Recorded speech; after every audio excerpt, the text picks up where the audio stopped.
Last time in chapter 2, we heard the dilemma that Arjuna faces and how Krishna starts to explain what's the right course. Arjuna was confused if spiritual knowledge and wisdom is the most important thing, then should he just withdraw from all of the actions that is facing in front of him? We also heard a new concept about Atman. Krishna brings in this new idea of a conscience beyond the material being. Today, in chapter 3, Krishna is discussing the discipline of the right action, selfless action, karma yoga. Life constantly places us in this kind of a dilemma. Choices. Should I act? Should I do something about the circumstances I'm facing? Or should I not do anything? Should I speak up? Or should I be silent? Krishna explains in this chapter that it is not doing nothing that is the right move at any time. Consciously deciding when to act, how to act, and what is the right action is the key. Sometimes inaction is the right action, but it has to be performed consciously, rather than I'm not going to do anything. I'm confused, so I'm going to give up. That is where we begin today. One of the central themes in chapter 3 is performing our duties without ego or attachment to the actions. Mayi sarvani karmani sannyasya chetasa nirasir nirmamo bhutva yudyasva vigata jvaraha. Dedicate all actions to me without possessiveness, without anxiety, or any attachment. So if we can decide that there is a doer, a creator, and project all our actions on that entity, perhaps it will be easier to perform without worrying about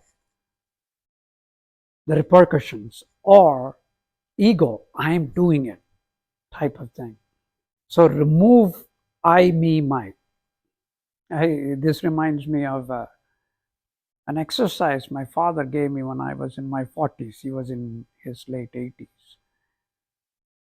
He perhaps was put off by my boasting about what I did and how I did it and all that. So he said, Ramesh, I would like you to write a paragraph. Just write anything you want to say about, but don't use the word I, me, or my. And he challenged me. I thought, okay, he's an elderly father who I respect. So I said, okay, let me give it an attempt. Sat down and tried to write that paragraph. It was impossible. Something about me kept coming there. But that's what Krishna is saying here. Don't ask, how will I gain from my actions?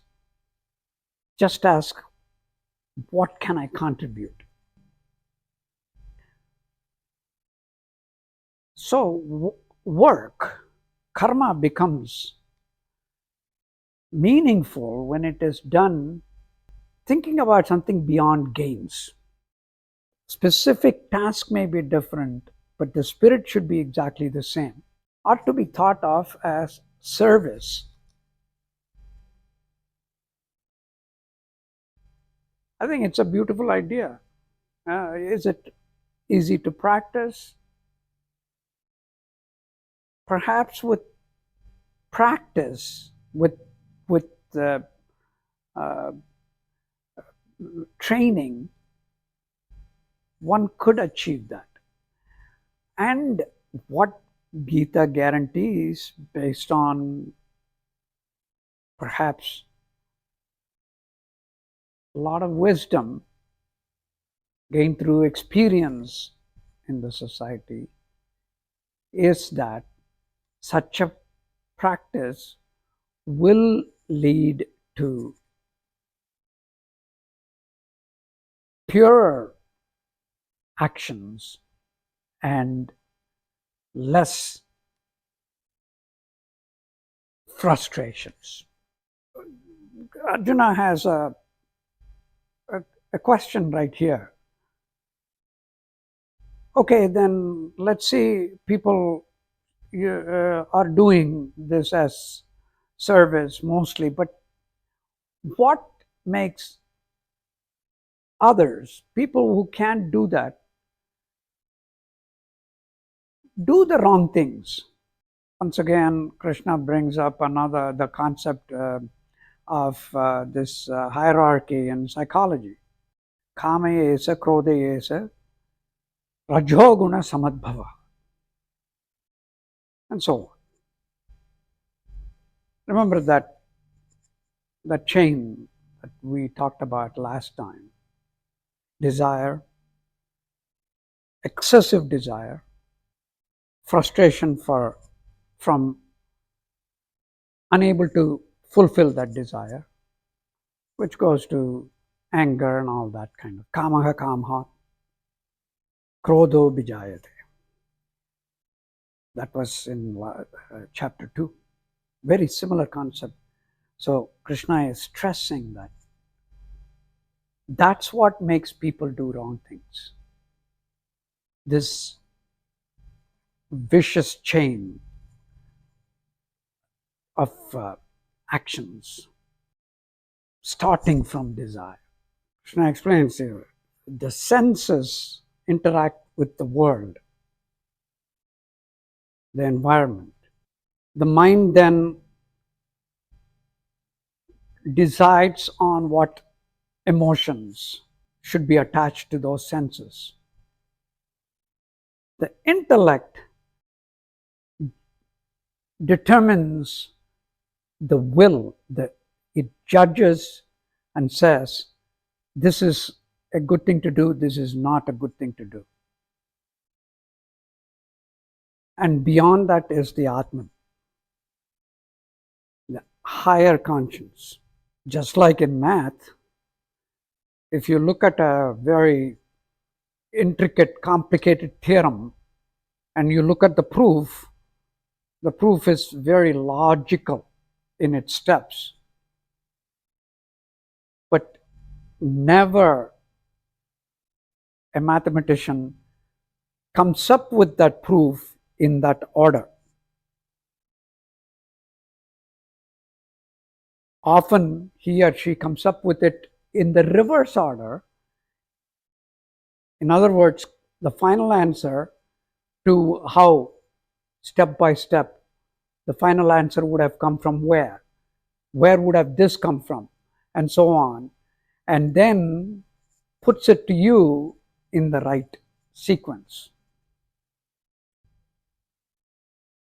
It's a similar thing Krishna is doing. So he gave us the sequence: senses, experience the surroundings, mind then takes that experience, converts that into some kind of an emotion, and then intellect judges and tells you what is right, what is wrong, and then we go beyond that into higher consciousness of Atman. Now reverse that order. Understand that there is a higher conscience, our Atman. For all of us, there is one Atman. From there, we get that intellect to judge, use that intellect to control my mind, and the mind sends the right messages to the senses, and that helps us how to react, control the impulses, act according to what is best for you, coming from the source. So, chapter 3 is not telling you to be passive. It's not proposing or recommending passivity. It is recommending humility, not suppression, but self-mastery. And that, I believe, comes from understanding the Atman. Once again, difficult concept, difficult to practice, but that's what chapter 3 is telling us so far. Finally, chapter 3 reminds us that each one of us have a unique role to play.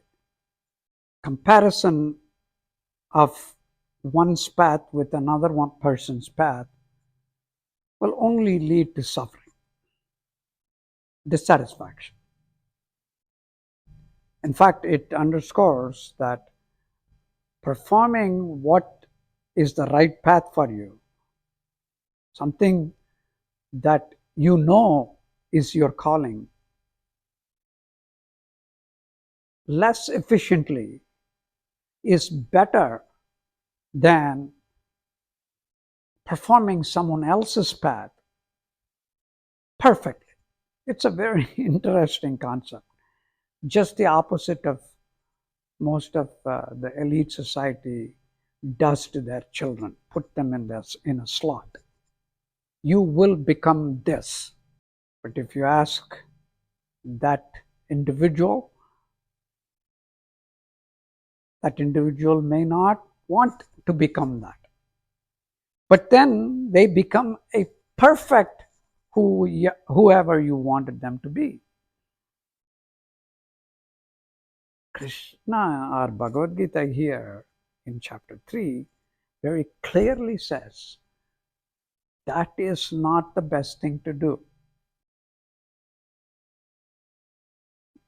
The goal is evolution. I have been making that part somewhat my main theme of the purpose of Bhagavad Gita. For the success of that evolutionary process, the rule that is put forth here may be conducive. In other words, if you follow your passion and everyone follows their passion, there is a better chance of quicker evolution or better chance of evolution of our species. Choose the right action, perform it selflessly, offer it to a higher purpose. Do not allow desire and ego to take control. That's the gist of Karma Yoga.